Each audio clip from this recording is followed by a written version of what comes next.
ఇప్పుడంత మంచు సీరియల్ రోజు రోజుకి కూడా చాలా ఇంట్రెస్టింగ్గా కొనసాగుతుంది. ఓవైపు శైలేంద్ర దగ్గర నుంచి రిషి తప్పించుకున్నాడు.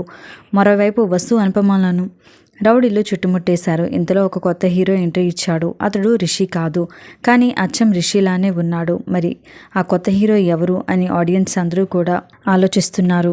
వసుధారాన్ని చంపడానికి శైలేంద్ర కొంతమంది మనుషుల్ని పంపించాడు. మరి వెనక నుంచి చూస్తే అతడు అచ్చం రిషిలానే ఉన్నాడు, కానీ రిషి కాదు. అతడు ఎవరు? అతడికి వసు వాళ్ళకి సహాయం చేయమని కాల్ చేసి చెప్పింది ఎవరు? రిషినేనా అనేది తెలియాల్సి ఉంది.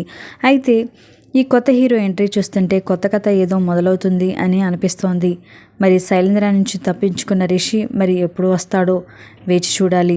అయితే వస్తారాన్ని కాపాడడానికి వచ్చిన కొత్త హీరో వదినమ్మ సీరియల్లో ప్రియాంకకి జోడీగా నటించిన రాజ్ ఈ సీరియల్లో కనిపించబోతున్నాడని తెలుస్తోంది. మరి రాజ్ ఎంట్రీతో ఈ సీరియల్ ఎలా ఉండబోతుంది అనేది రాబోయే ఎపిసోడ్స్లో చూడాలి. మరి ఈ సీరియల్ పట్ల మీరేమనుకుంటున్నారు? మీ అభిప్రాయాన్ని మాకు తప్పకుండా కామెంట్స్ ద్వారా తెలియజేయండి. ఇలాంటి లేటెస్ట్ వీడియోస్ కోసం ఇప్పుడే మా ఛానల్ని సబ్స్క్రైబ్ చేసుకొని పక్కనే ఉన్న గంట సింబల్ని క్లిక్ చేయడం ద్వారా మేము పెట్టే లేటెస్ట్ వీడియోస్ని నోటిఫికేషన్ రూపంలో ముందుగా మీరే చూడగలుగుతారు.